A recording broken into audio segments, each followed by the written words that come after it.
I don't know either where this atmosphere comes from. Maybe because so many poets used to live here. The emperors, mandarins and courtiers displayed the same lyrical, romantic feelings. Certainly the amount of rain we get gives rise to melancholy. It makes time flow as slowly as the river. In fact, the Song Huang, the perfume river, has a lot to do with it.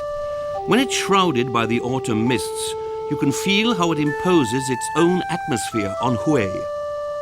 The perfume river is the subject of thousands of poems, and I think nothing has changed since the days when it inspired the architects to build this poetic city. In that golden age when Hue was the imperial city, the heart and capital of Vietnam.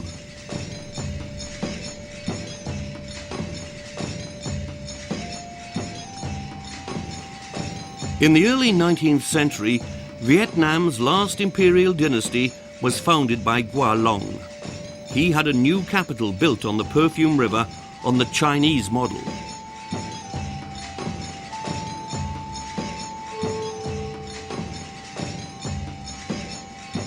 For 143 years, the 13 emperors of the Nguyen dynasty reigned in Hue. First in great splendor, then in decline and decadence, obsequious puppets of the French colonial power. He lives in the house of a princess. His daughter studies Vietnamese music at a conservatoire. He doesn't want new furniture. The house is furnished, built in the classical Hue style. The tablets on the columns are inscribed with poems about Hue.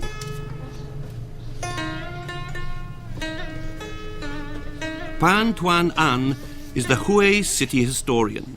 He devoted himself to the culture of the imperial age at a time when revolutionary Vietnam still found it difficult to appreciate. Hue in central Vietnam lies in beautiful countryside on a bend in the Perfume River. Work began in 1802 and went on for 30 years. Armies of workers created a citadel defended by cannon with walls 11 kilometers in total length. Inside, a city within the city, again surrounded by ditches and walls, the imperial city itself, with palaces, temples and ministries. During the 19th century, while the rest of the world was entering a new age, a Chinese-style feudal court was taking shape once more in Hue. The Nguyen were the last imperial dynasty of Vietnam, and they ruled at a time when colonialism was already knocking at the door of our strictly Confucian civilization. We had adopted this from China 2,000 years earlier. Writing, culture, state organization, the monarchy with the emperor as the son of heaven. Mandarins as civil servants. China was our mentor, a hard master who long ruled over us and from whom we had liberated ourselves.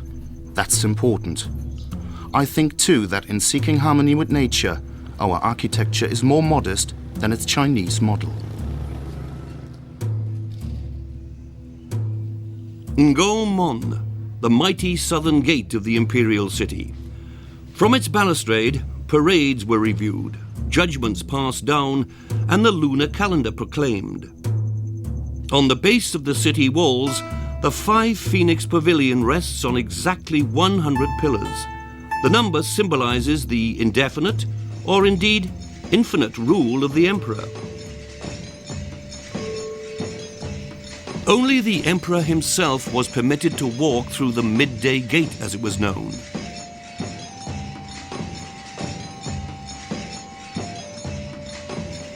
Dien Tai Hua, the Palace of Supreme Harmony, the Imperial Audience Hall.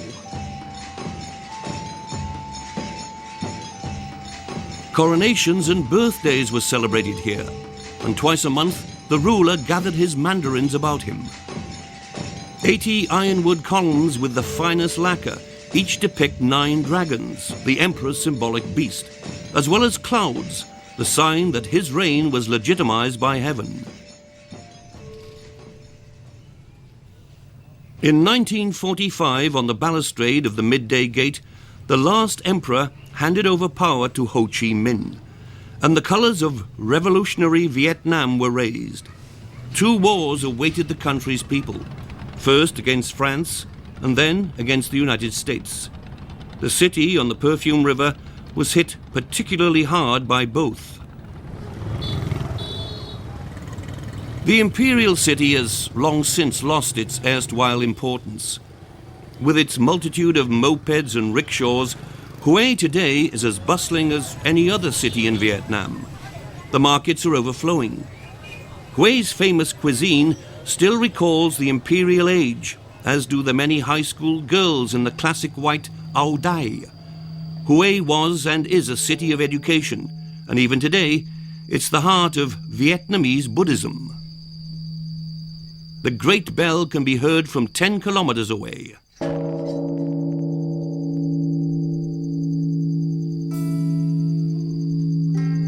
Tien Mu, just outside the city, is Hue's oldest pagoda. Its 7-story tower symbolizes the 7 incarnations of the Buddha. The pagoda, situated directly on the riverbank, is one of the hallmarks of Hue. It was here that a woman from heaven, Tien Mu, is said to have prophesied to the Nguyen rulers where their new city would be. In the Vietnam War, Tien Mu was the pagoda of resistance. Preserved as a relic is the car in which the first monk to burn himself in protest drove to Saigon. At the center of every house is the altar of the ancestors. Deceased family members are still present even after their death. They are involved, consulted, venerated. Hue, the veneration of ancestors, is at the root of Vietnamese religiosity. In popular religion, it's combined with spirit worship. There are thousands of spirit shrines in the city. The ancestor cult merged with later religions and doctrines such as Taoism, Confucianism, and above all with Buddhism. During imperial times, Buddhism was the state religion. All the emperors were Buddhists. They founded most of the Buddhist monasteries. There are 300 pagodas in Hue.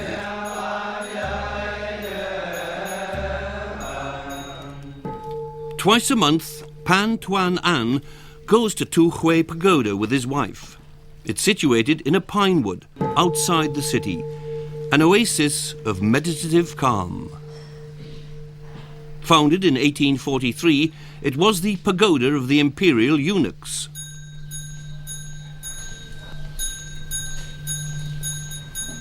I think the cultural heritage of Hue consists not only in its buildings, but also in its intellectual culture.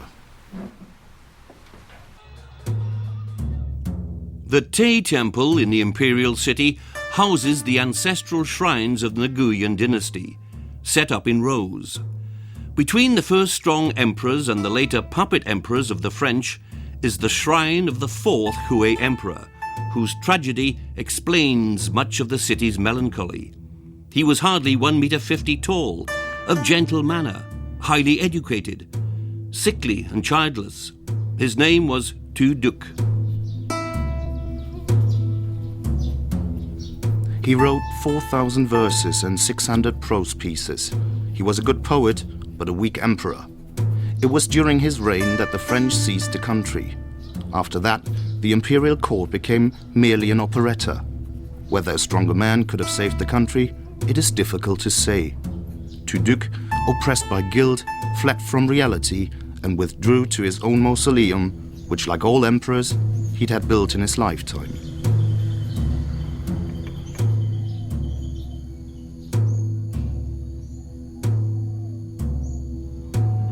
Some kilometers from the city lie the imperial graves of Hue. For the emperors, earthly life was merely a transitional phase.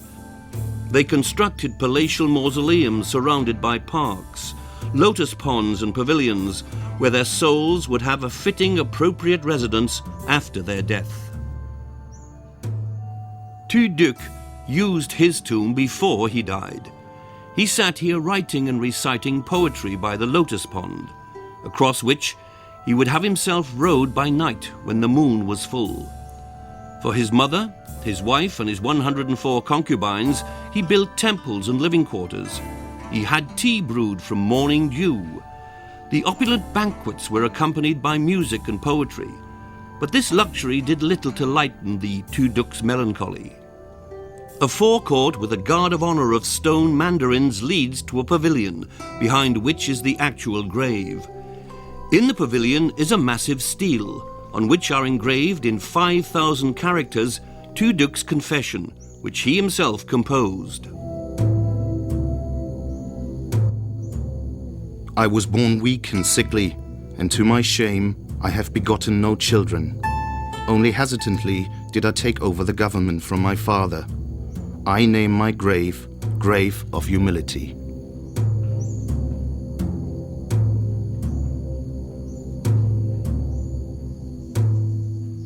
Ôi sự huệ ngàn năm còn cổ. O Hue, sorrowful girl, come here and forget reality. Why are you so sad where everyone else is so joyful? The words of one classical poem of imperial times. To this day, the mood in Vietnam's imperial city has remained a little contemplative, withdrawn, melancholic. Hue is the place where sadness smiles and joy weeps. Xứ Huế.